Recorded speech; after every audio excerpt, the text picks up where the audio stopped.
Hello everyone. आज है 29 जून और आज इस वीडियो में हम बात करने जा रहे हैं इंडियन रेलवे फाइनेंस कॉरपोरेशन के बारे में।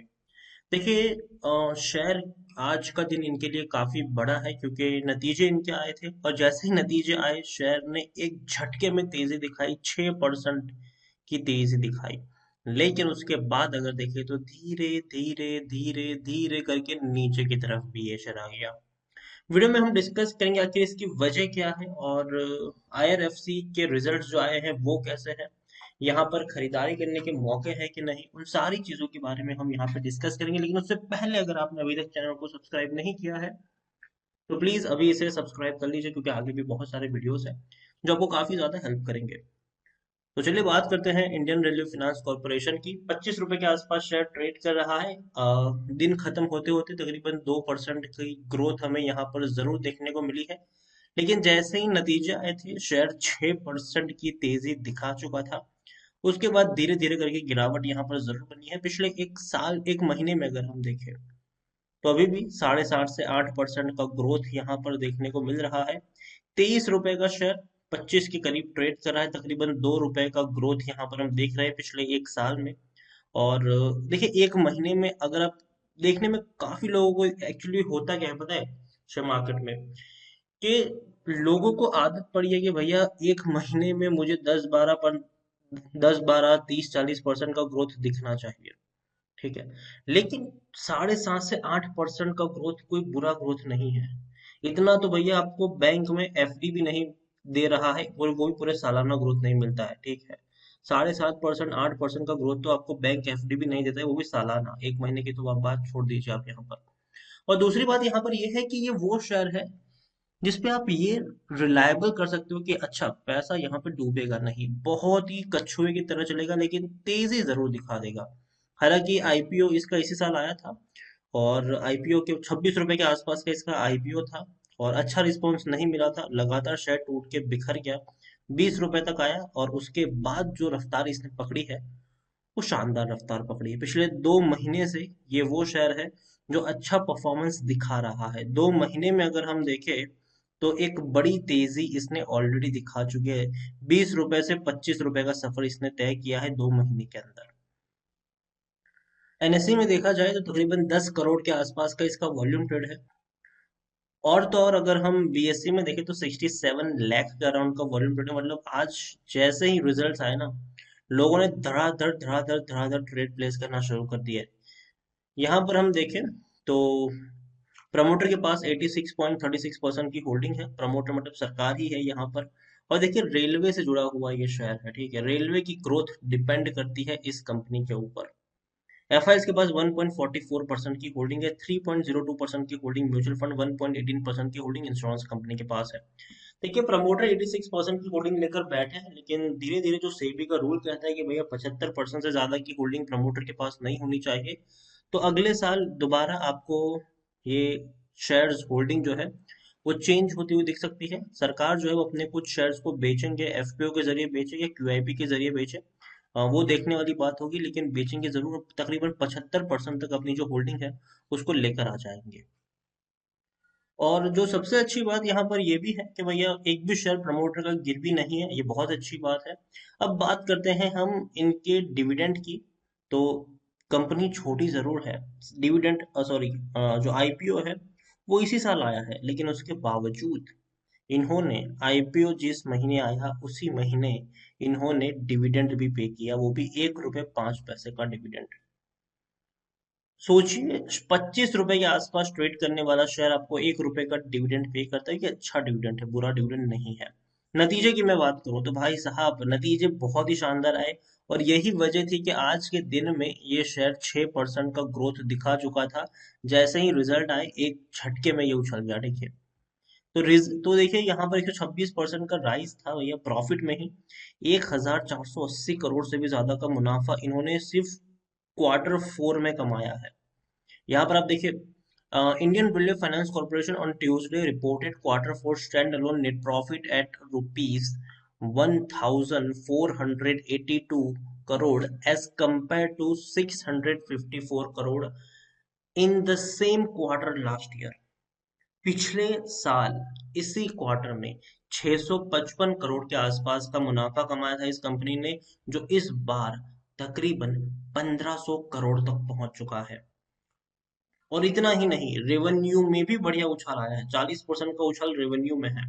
आप देखिए इस बार का जो रेवेन्यू है वो 4455 करोड़ है, जो पिछले साल 3205 करोड़ था। मतलब भैया कोरोना का कोई असर इसके ऊपर नहीं है। और मेरे हिसाब से होना भी नहीं चाहिए, क्योंकि ये वो कंपनी है जो भैया पैसा यहाँ वहां घुमाती है, ठीक है। मतलब सरकार, मतलब रेलवे को ही देती है पैसा, ठीक है।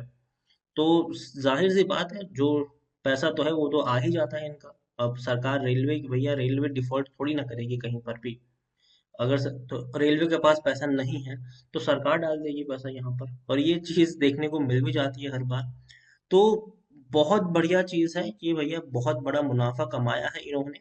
और कंपनी का जो टोटल एक्सपांस है वो भी हालांकि बड़ा है, 2972 करोड़ देखने को मिला है, जो पिछले क्वार्टर में अगर हम देखें तो 2551 करोड़ के आसपास देखने को मिल रहा था। मतलब पिछले साल की अगर हम बात करें इसी क्वार्टर में, तो खर्चे बढ़े जरूर है लेकिन उसके सामने उतनी इनकम भी बढ़ी है। और यही एक वजह है कि जो प्रॉफिट है वो इतना ज्यादा आपको देखने को मिल रहा है। और देखिए मैं हमेशा कहता हूँ कि कोविड की वजह से रेलवे के सेक्टर को एक झटका लगा जरूर है, ठीक है, लेकिन ये टेम्पररी पुल बैक है। आपको दोबारा एक बड़ी रफ्तार में दौड़ता हुआ देखने को मिलेगा। वैक्सीनेशन जो हम एक्सपेक्ट करके चल रहे हैं कि भैया फुल्ली वैक्सीनेशन होने में ये पूरा साल तो निकल ही जाएगा लोगों का, ठीक है। अगले साल हम ये मान के चल चल सकते हैं कि शायद अगले साल की शुरुआत से सिचुएशन थोड़ी सी बेहतर हो, मतलब काफी अच्छी हो। ये हम मान के चल रहे हैं यहाँ पर। तो ऐसे में रेलवे को अगर फुल फ्लेज में चलाया जाएगा और रेलवे को और अत्याधुनिक बनाया जाएगा, तो याद रखिए इन सब में इस कंपनी का योगदान होगा, क्योंकि भैया पैसा यही तो देते हैं, फंड यही तो देते हैं रेलवे को। और अच्छा खासा पैसा जो देते हैं उससे ज्यादा इनको भैया मिल भी जाता, मतलब अच्छा रिटर्न को मिल भी जाता है। टेक्निकल रेटिंग अभी भी शानदार है, तेजी के संकेत अभी भी बने हुए हैं यहाँ पर। और तो और अगर हम देखें तो इनके, आप देखें रेवेन्यू किस तरीके से बढ़े हैं, डबल हो चुके हैं सालाना रेवेन्यू की मैं यहाँ पर बात कर रहा हूँ, ठीक है। 2016 में जहां 7,500 करोड़ के रेवेन्यू थे, आज वो 14,000 करोड़ पर पहुंच चुके हैं। मतलब 2020 में, 2021 में ये और बड़े रेवेन्यू है।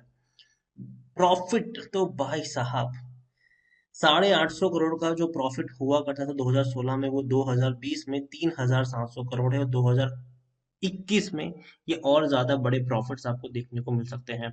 सिर्फ यही एक क्वार्टर में तो भैया 1,500 करोड़ का प्रॉफिट दिखा दिया इसने। तो अच्छे प्रॉफिट्स देखने को मिल सकते हैं यहाँ पर। और तो और बैंक एफडी से अच्छा रिटर्न तो आपको मिलता ही है। जाहिर सी बात है, 25 रुपए का शेयर आपको 1 रुपए का डिविडेंड पे कर रहा है, तो रिटर्न तो अच्छा ही है। और इवन शेयर में भी ग्रोथ देखने को मिल ही रही है। और खरीदने का अभी भी सही वक्त है, क्योंकि शेयर अभी भी ओवरबॉट जोन में नहीं गया है। कोई भी रेड फ्लैग्स देखने को नहीं मिल रहे हैं, अभी भी काफी कम पी के ऊपर शेयर ट्रेड कर रहा है। 8.76 का इसका पी रेशियो है, जबकि सेक्टर पी 26.65% के आसपास का देखने को मिल रहा है। फाइनेंशियल्स की बात करें तो वो भी काफी बेहतर है, यहाँ पर अच्छे फाइनेंशियल्स है। और मार्केट शेयर हालांकि थोड़ा सा डिक्रीज जरूर हुआ है, लेकिन उतना भी नहीं हुआ है। 10.28% का जो मार्केट शेयर जो पहले था, वो अभी 9.95% है, मतलब उतना भी कम नहीं हुआ है। होल्डिंग्स काफी बेहतर है, अच्छी शेयर होल्डिंग्स है, अच्छे चाहे वो म्यूचुअल फंड हो, डोमेस्टिक इंस्टीट्यूशन हो, एफआईएल्स हो, या फिर भैया खुद प्रमोटर हो। रिटेल के पास कोई ज्यादा बड़ी होल्डिंग नहीं है। 7.97% की होल्डिंग है, जिसमें से भी रिटेल इन्वेस्टर 6.04% के आसपास देखने को मिल रहे हैं। देखिए रिजल्ट जो आए हैं वो काफी शानदार आए हैं, काफी बेहतर नतीजे आए हैं। और देखिए मैं आईआरएफसी में हमेशा कहता हूँ कि ये वो शेयर है जिसको आप अपनी बैंक एफडी मान के चल सकते हो, ठीक है। अगेन अगर आप किसी भी बैंक एफडी में अगर आप निवेश करते हो तो भैया सालाना आप कितना रिटर्न आपको मिल जाएगा, 6.5%, 7% का रिटर्न आपको मिलेगा। जबकि ये वो शेयर है जो एकदम कछुए की तरह चलेगा, लेकिन सालाना आपको आराम से 12-15% का रिटर्न, ये मिनिमम मैं बोल रहा हूँ, ठीक है। इससे बड़ा भी हो सकता है और काफी ऊपर भी हो सकता है, लेकिन मिनिमम आपको 12 से 15% का रिटर्न देने का दमखम रखता है ये शेयर। लेकिन हाँ, एक चीज यहाँ पर ये भी है कि तेजी और गिरावट दोनों पहलू होंगे इसके। तो अगर आप खरीदारी करते हो तो मैं आपको ये सलाह दूंगा कि अगर आप चाहें तो हर 3 महीने में थोड़ी थोड़ी क्वांटिटी ऐड करके यहाँ पर चल सकते हैं। या हर 2 महीने में थोड़ी क्वांटिटी ऐड करके चल सकते हैं। धीरे धीरे अपना निवेश यहाँ पर बढ़ाइए और लॉन्ग टर्म का पर्सपेक्टिव लेके चलिए। आईआरएफसी देखिए, रेलवे याद रखिए कभी भी ये वो सेक्टर है जो कभी बर्बाद नहीं होगा, ठीक है। जैसे ही कोरोना खत्म होगा या बहुत हद तक हम इस पे काबू पा लेंगे, तो याद रखिए वापस लोगों की जिंदगी रेलवे प्लेटफॉर्म्स पे लौट जाएगी। आपको डेफिनेटली देखने को मिल भी जाएगी ऐसे में।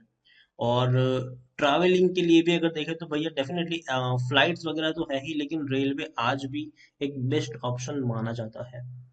तो रेलवे का शेयर है, रेलवे को फंड करता है और रेलवे को आने वाले वक्त में और अत्याधुनिक बनाया जाएगा। जैसी रेलवेज हम बाहर के देशों में देख रहे हैं, वैसी वैसी रेलवेज आज नहीं तो 5-6 सालों में हमारे यहाँ पर भी देखने को मिल जाएगी, उससे बेहतर देखने को मिल सकती है। तो नजर गड़ाए रखिए इसके ऊपर, और काफी बड़ा योगदान रहने वाला है। सरकार चाहे हम बुलेट ट्रेन की भी क्यों ना बात कर रहे हो, वहां पर भी इसी कंपनी से फाइनेंस लिया जाने वाला है। तो बड़े फाइनेंस की जरूरत पड़ने वाली है रेलवे को, और इसके लिए आईआरएफसी सबसे फंड रनर आपको देखने को मिलेगी काफी। नजर रखिए इस कंपनी के ऊपर, और डेफिनेटली एक one of the safe share मैं मानता हूँ इसको, लेकिन हाँ बहुत बहुत बहुत लंबा इंतजार करवाएगा, ठीक है। तो पेशेंस होना जरूरी है। फिर ऐसा नहीं होना चाहिए कि 25 पे आप खरीदारी कर लो अगर, और फिर बाद में 24-23 पे चला जाए, तब आप ये बोलो कि यार ये तो बढ़ ही नहीं रहा है, बढ़ ही नहीं रहा है, 2 महीना हो गया बढ़ ही नहीं रहा है। इसलिए मैं कह रहा हूँ कि टुकड़ों में खरीदारी करना, ताकि 2 रुपए नीचे भी जाए ना तो आप थोड़ी और क्वांटिटी को उस लेवल पर ऐड कर सको, क्योंकि इवेंचुअली तेजी तो यहाँ पर देखने को मिल ही जाएगी। बाकी मर्जी आपकी है। वीडियो को यहीं पे एंड करूंगा, पसंद आया हो तो लाइक और शेयर करें। चैनल पर अगर पहली बार आए तो प्लीज सब्सक्राइब करें, और इंडियन रेलवे फाइनेंस कॉर्पोरेशन के बारे में आप क्या सोचते हैं वो भी आप मुझे कमेंट में लिखकर बता सकते हैं। Thank you.